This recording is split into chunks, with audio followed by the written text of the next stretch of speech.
dia tak puas hati, dia bakar rumah. Mana rumah dia tak boleh duduk. Dia buat. Satu pengajarannya Imam Bukhari nak baginya.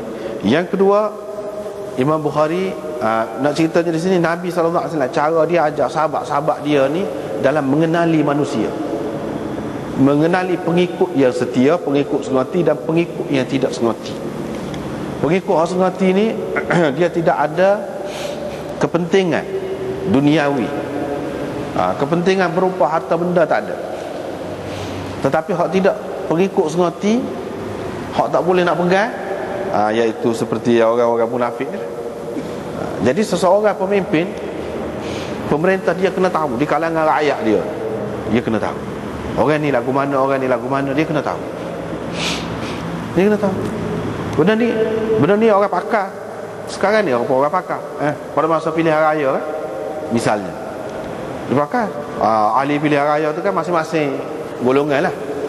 Orang ni setara mana, penilaian dia, orang ni setara mana, orang ni boleh kita keping ke tidak, orang ni tak boleh, tak ada faedah keping ke tidak, orang ni boleh ke tidak, boleh, orang ni dia nak gapo, dia maknanya kajian kita kena buat terhadap rakyat dia. Orang ni jenis mana. Hak lagu ni kita kena jaga gapo, itu tujuannya. Mana pemimpin dia kena tahu rakyat ni bukan semuanya molek belaka. Ada juga orang tak molek tu sampai ke peringkat mana tak molek dia. Dia kena boleh kategori belaka lah. Kategori ni masuk dalam kategori ni, dia masuk dalam kategori ni, dia kena boleh buat gitu. Qala Muhammad bin Yusuf. Ni jarang-jarang kita jumpa lagu ni. Muhammad bin Yusuf Al-Firabri. Ni perawi kepada kitab Bukhari. Ni kitab Bukhari yang kita baca ni, perawi dia anak murid Imam Bukhari. Siapa dia? Iaitu Muhammad bin Yusuf.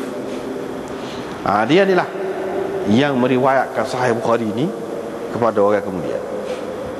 Di antara anak murid dia yang penting, Muhammad bin Yusuf. Tetapi di dalam mentafsirkan mirmatun ni, atau mirmatain hasanatain, mirmat ni apa makna? Tafsiran, mengikut tafsiran Imam Bukhari sendiri, dia tidak ambil sendiri daripada Imam Bukhari. Boleh jadi dia uzur pada ketika tu, ketika Imam Bukhari kurang mirmat ni makna dia apa dia?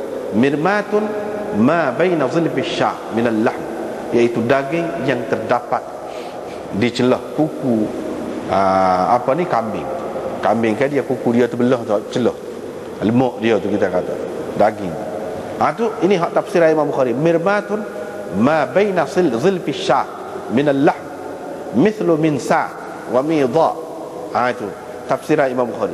Tafsiran Imam Bukhari ni Firabri tidak ambil secara langsung daripada Imam Bukhari. Dia tak ambil secara langsung. Bahkan dia ambil daripada orang lain. Dia ambil daripada apa? Yunus kata, Muhammad bin Sulaiman berkata. Muhammad bin Sulaiman ni kata Abu Abdullah berkata. Abu Abdullah tu Imam Bukhari lah. Jadi Muhammad bin Sulaiman ini seguru lah dia dengan Firabrinya, sama-sama anak murid Imam Bukhari. Muhammad bin Sulaiman ni cerita kepada anak murid dia Yunus. Jadi Firabri ni ambil melalui Yunus, tidak ambil tu daripada Imam Bukhari. Nak ceritanya Firabri ni dia, Muhammad bin Yusuf ni dia amanah orangnya. Mana kalau perkataan dia tidak ambil secara langsung daripada Imam Bukhari, dia ambil daripada siapa? Siapa ke Bukhari juga, tapi tidak secara langsung. Mana dua orang celah nak sapa kepada Bukhari. Dari segi mentafsirkan makna mirmat. Mirmat tu makna apa? Imam Bukhari ada menguraikan makna dia. Imam Bukhari ada urai, tapi dia tidak dengar sendiri. Dia royak. Dia tidak dengar sendiri, dia dengar daripada Yunus. Yunus tu ambil daripada Muhammad bin Sulaiman. Muhammad bin Sulaiman tu sama-samalah dengan dia belajar dengan Imam Bukhari. Tapi boleh jadilah orang dia kan ngaji ada ketika uzur, ada ketika hal penting dia lah ya, tak dapat dielakkan. Walaupun dia cukup jaga dah kelas dia tu, tapi ada juga orang terlepas. Misalnya sini ni dia terlepas. Jadi dia bubuh juga sini. Dia bubuh juga sini. Siapa dia? Muhammad bin Sulaiman. Sama-sama belajar dengan Imam Bukhari ni, dengan dia ni, iaitu Abu Ahmad Al-Farisi. Dia ni perawi kepada kitab At-Tarikhul Kabir daripada Imam Bukhari. Satu lagi kitab Imam Bukhari namanya At-Tarikhul Kabir. Yang meriwayatkan At-Tarikhul Kabir itu kepada orang kemudian, siapa dia? Muhammad bin Sulaiman ini, anak murid dia ni. Firabri meriwayatkan Sahih Bukhari. Muhammad bin Sulaiman itu meriwayatkan itu. Jadi dalam mentafsirkan ni Mirmatan ni, Firabri ni turun 2 tekak ke bawah. Tidak tinggilah sanadnya. Tidak tinggi. Turun 2 tekak. Asal ni lah, sepasal ni lah. 2 orang.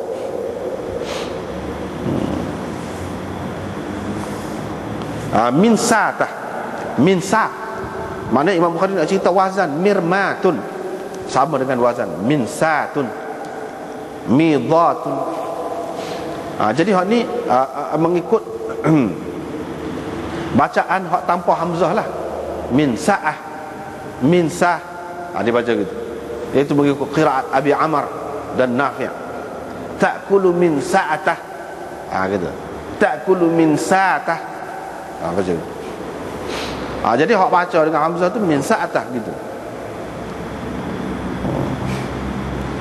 Midha'ah. Min sa'atah tu makna tukar. Midha'ah tu makna bekas wuduk. Itu ya dalam babun.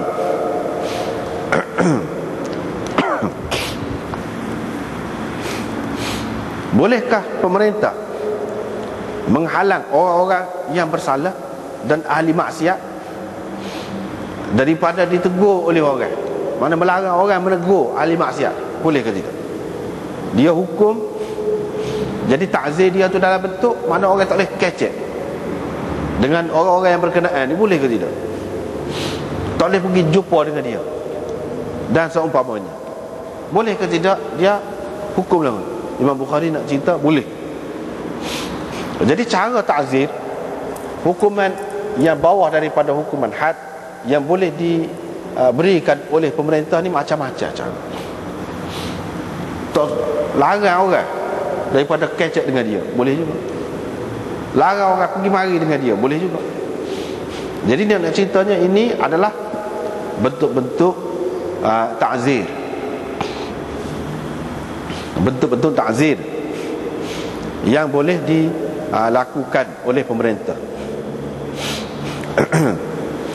Sebabnya Nabi SAW pun pernah buat lagu tu. Jadi cara takzir ni macam-macam lah. Dengan mengisytiharkan nama dia dalam surat khabar ke, bubuh gambar ke, ni orang ni malu dah tu. Setengah tu tak apa dah, setengah-setengah tu padan lagu tu ya. Setengah tu kena denda. Macam-macam lah cara takzir. Jadi ini pun salah satu bentuk takzir juga. Jadi pemerintah dia boleh buat macam-macam cara. Riwayat daripada Abdullah bin Ka'ab bin Malik. Abdullah ni di antara anak-anak Ka'ab ni, pada ketika Ka'ab tu telah buta, dialah yang ereknya. Pegang tukar dia, eret pergi ke sana kemari, dialah. Dia menceritakan. Ka'ab cerita, ayah dia cerita. Ayah dia ni Ka'ab bin Malik, salah seorang daripada 3 orang sahabat yang tidak ikut serta dalam peperangan Tabuk. Dia tidak pergi dalam perang Tabuk. Jadi hukuman yang Nabi SAW berikan, apa dia? Iaitu orang tak boleh kecek dengan pokok dia. Tak boleh kecek, tak boleh tegur, tak boleh tegur. Jadi gitulah, sedih lah. Dalam Bukhari ni pun ada cerita hak panjangnya. Ni mereka. Dia kata begitulah keadaan kami selama 50 malam. Tak ada siapa dia kecek, tak ada siapa dia tanya khabar. Bui salam pun tak jawab. Nabi sendiri pun tak jawab salam. Siapa gitu? Maknanya Pak kata tak boleh kalau kena jawab salam